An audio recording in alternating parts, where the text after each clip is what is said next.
உடல் நலத்தில் இருந்து வந்த பிரச்சனை, வீடு சார்ந்த விஷயத்தில் கவனம், ஒவ்வொரு முறையும் நம் பொருளாதார நிலைமை சீர்படுமா, எவ்வாறு நம் வாழ்க்கை முறை இந்த மாதம் இருக்கும்? விக்னேஸ்வராய நமக. வெற்றிவேல் முருகனுக்கு அரகரோகரம்.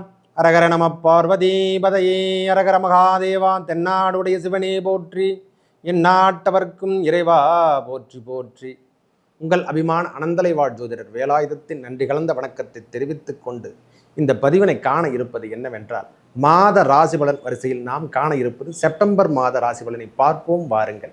எனது அன்புள்ளம் கொண்ட கடகராசி நேயர்களே, இந்த மனிதன் வாழுகின்ற காலங்களில் ஒவ்வொரு முறையும் அனுபவமே என்று சிறந்த பாடம் என்று ஏன் சொல்கிறாங்கன்னா, ஒவ்வொரு மனுஷனுக்கும் அனுபவமே சிறந்த கல்வி.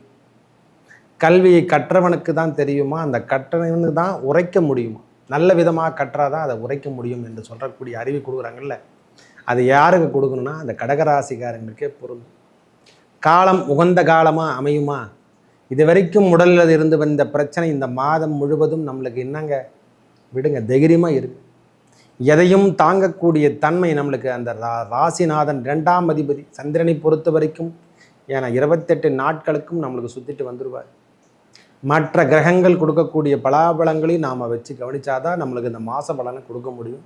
2ஆம் அதிபதி என்று சொல்லக்கூடிய சூரிய பகவான் எதையும் தாக்கக்கூடிய தன்மை, அதாவது எல்லாருக்கும் எல்லாத்தையும் கொடுப்பான்னா 2ஆம் அதிபதி என்று சொல்லக்கூடிய சூரிய பகவானை வேறு யாருக்குமே கொடுக்கல, கடகத்துக்கு மட்டுமே கொடுத்துரும். காலபுருஷ தத்துவத்துக்கு அவங்க 5ஆம் அதிபதி தான் இருந்தாலும் அவருக்கு 2ஆம் அதிபதியாக அவரே வரார். வேறு யாருக்கும் இந்த மாதிரி நிலைமையில அவர் ஆட்சி பெற்று 17ஆம் தேதி வரைக்கும் மாதத்தில் இருப்பார். அதுவும் இல்லாமல் விரையாதிபதி என்று சொல்லக்கூடிய புதன் பகவானும் அவரும் 2ஆம் இடத்துக்கே இருப்பார்.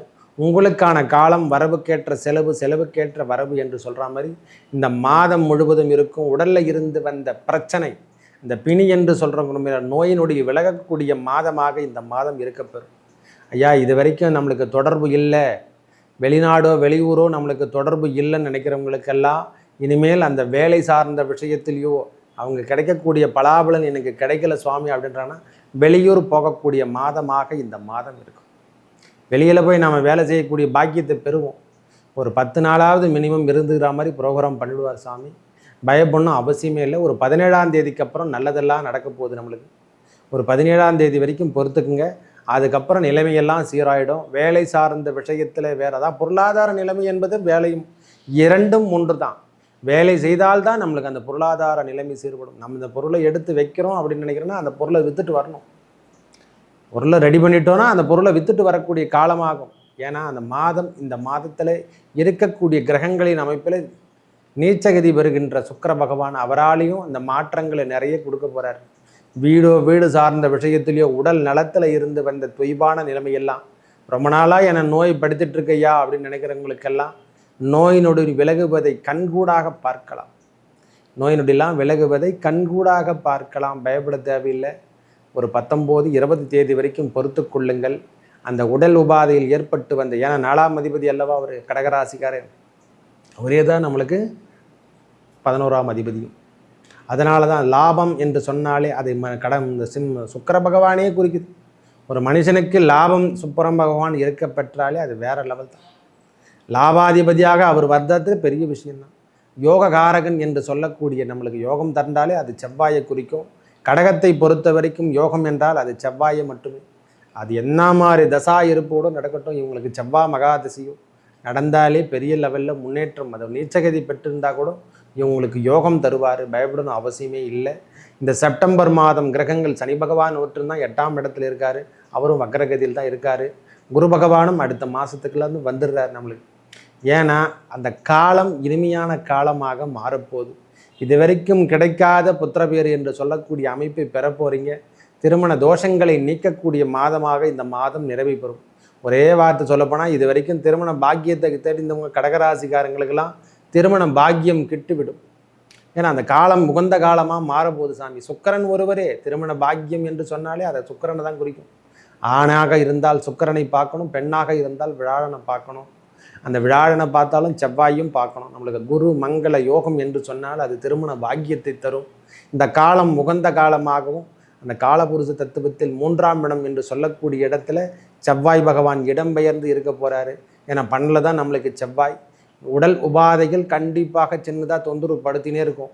அவை சரிந்து கட்டுக்குள்ளே வரும். எப்படி சொல்கிறதுன்னா, ஒரு மனுஷனுக்கு 12ஆம் இடத்துல வந்துட்டாவே செவ்வாயோ அல்லது 4ஆம் இடத்துல செவ்வாய் வந்தாவே உடல் உபாதைகள் சின்னிப்பாக இருக்கும். வெளியூர் சென்று நாம் வாழ்க்கை தரத்தை மாற்றிக்கொள்ளக்கூடிய காலமாகவும், இந்த நேரத்தில் வெளியூர் போயிட்டு வேலை தேடுவதோ வேலை சார்ந்த விஷயத்தில் நாம் முன்னேற்றம் காணும் என்றால் கண்டிப்பாக இருக்கையா. பொருளாதார நிலைமை சீர்படுமா? கண்டிப்பாக இந்த மாதம் பொருளாதார நிலைமையெல்லாம் சீர்படுவதை கண்கூடாக பார்க்கலாம். வேலை சார்ந்த விஷயமாகட்டும், தொழிலாகட்டும், வேலையில் இருந்து வந்த பிரச்சனை, கடன் தொல்லை கூட இந்த மாதம் கட்டுக்குள் வரும். கண்டிப்பாக கட்டுக்குள்ளே வரும் சாமி, பயப்படணும் அவசியம் இல்லை. இது வரைக்கும் லோன் எதிர்பார்த்துட்டு இருக்கவங்களுக்கு, ஐயா வங்கியில் எதனா ஒரு லோன் கிடைக்குமா, எதனா ஒன்று கேட்டால் அதெல்லாம் நம்ம ஃபில்லப் பண்ணிவிட்டு இருக்கிற பிரச்சனையெல்லாம் முடிச்சுட்டு ஒரே பிரச்சனையாக நம்ம பார்த்துட்டு போகலான்னு நினைக்கிறவங்களுக்கோ, கடனே வேணாம் சாமியத்தோட நான் கடன் வாங்க மாட்டேன்ற உறுதிப்படுத்துறது, இவையெல்லாம் யாரால் நடந்ததுன்னு அந்த சனி பகவானால் நடக்கிறது. வீடில் இருந்து வந்த பிரச்சனை, வீட்டில் நம்மளால் இருக்க முடியல, என்னால் வீட்டுக்குள்ளே போக முடியல சாமின்னு நினைக்கிறவங்களுக்கெல்லாம் வீடு இனிமேல் சரி போடக்கூடிய காலம். இனிமேல் தொந்தரவுலேருந்து நீங்கள் விடுபடுவதை கண்கூடாக பார்க்கலாம். அதை சரி செஞ்சிருவீங்க. இந்த மாதமே சில விஷயங்களை மாற்றி அமைத்து அதிலேருந்து நீங்கள் முன்னேற்றம் காணலாம். பிரச்சனை கிடையாது சுவாமி. எனக்கு தெரிஞ்ச வரைக்கும் கடகராசி பொறுத்த வரைக்கும் சின்ன சின்ன உடல் உபாதைகள் மட்டுமே தென்படும். பயப்படணும் அவசியம் இல்லை. வேலை சார்ந்த விஷயத்தில் இருந்து வந்த தொய்வான நிலைமையெல்லாம் மாறுவதை நீங்கள் கண்கூடாக பார்க்கலாம். சட்டம் சார்ந்த விஷயத்தில் இந்த கோர்ட்டு வம்பு வழக்குகள் ஏதேனும் இருந்தால் அவையெல்லாம் இப்பொழுது கட்டுக்குள் வரும்.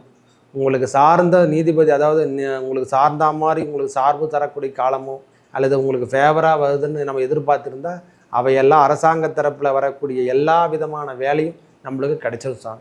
ஏன் ஒரு ஆதார் கார்டு கூட சொல்கிறேன், இல்லைனா ஒரு பட்டா நாம் இப்போ அப்ளை பண்ணி ரொம்ப நாளாக எனக்கு கிடைக்கலங்க, அந்த இடத்துல வெள்ளங்க அப்படியே இருக்குதுன்னா அந்த வெள்ளங்கம் போட்டு எடுக்கிறது, அதனால் வரக்கூடிய பிரச்சனையெல்லாம் மாற்றி எங்கெங்கே நம்மளுக்கு பிரச்சனை இருக்குது.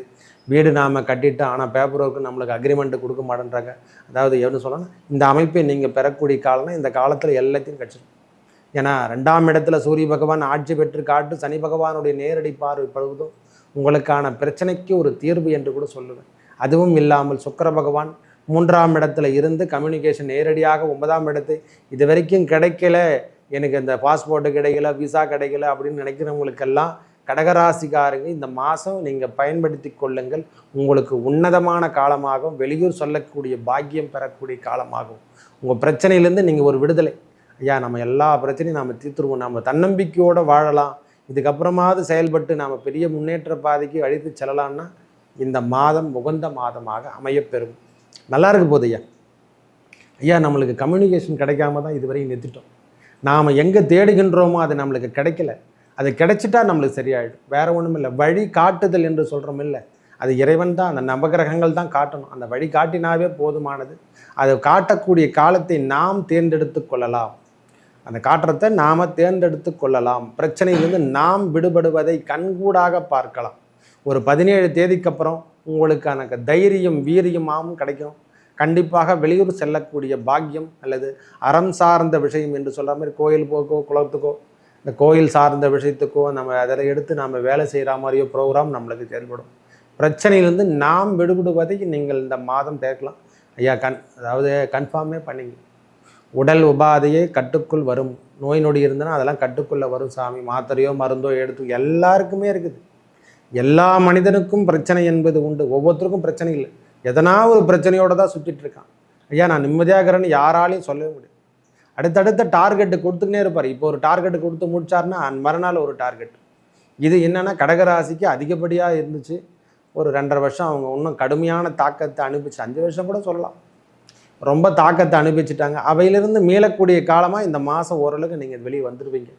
அதாவது கண்ணுக்கு எட்டிய தூரம் மொத்தமே காடாகவே இருந்தால் என்ன பண்ணுறது, இருள் அடைந்த காடாக இருந்தால் வழியை நம்ம எங்கே தேட முடியும்?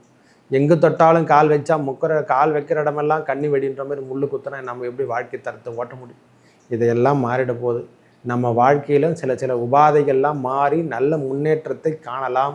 செயல் திட்டங்கள் இனிமேல் வெற்றி பெறும். வாழ்க்கை துணையில் ஏற்பட்டு வந்த பிணக்குகள், அதாவது தேவையில்லாமல் டைவர்ஸ் வரைக்கும் போயிட்டோன்னா நாம் ஏன் இந்த வேலை செஞ்சுன்னு சொல்லிட்டு எண்ணி பார்க்குற அளவுக்கெல்லாம் இந்த மாற்றத்தை கொடுத்துருவார். எண்ணிய எண்ணமெல்லாம் ஈடேறக்கூடிய காலமாகவும் மாதமாகவும் இந்த மாதம் இருக்கப்பெறும். மேலும் நல்லதெல்லாம் நடக்க இறைவன் முருகப்பெருமானையும் அந்த லக்ஷ்மி நரசிம்மரையும் வழிபட கடகராசிகாரும் சிம்மராசிகாரங்களும் தயவு செய்து சொல்கிறேன், இந்த லக்ஷ்மி நரசிம்மரை, ஏன்னா சனி பகவானுடைய பார்வை 2ஆம் இடத்தையோ லக்ஷ்மியோ அந்த இதில் படும்பொழுதெல்லாம் லக்ஷ்மி நரசிம்மரை வழிபட வழிபட உங்கள் வாழ்வில் ஏற்பட்ட துன்பங்கள் விலகிறதுக்கு, ஏன்னா அவருக்கு மட்டும்தான் கட்டுப்படும். அவரை என்ன சொல்லுவாங்க, உபாசனை தெய்வம் என்று சொன்னால் அந்த கால பைரவரும் லக்ஷ்மி நரசிம்மரை தான். அவரை கண்டாலே உலகம் இழக்கும் என்று சொல்கிற மாதிரி அவங்கள பார்த்தாவே நோய் நொடிகளும் பாவங்களும் சென்று விடும். இந்த சோளிங்கரில் வீட்டிருக்கிற லக்ஷ்மி நரசிம்மரை நீங்கள் வழிபடுங்க. உங்கள் நோய் நொடிகள் எல்லாம் விலகி பெற்று நீங்கள் நல்ல முறையில் வாழ்வீங்கள். மேல் நன்றி, வணக்கம்.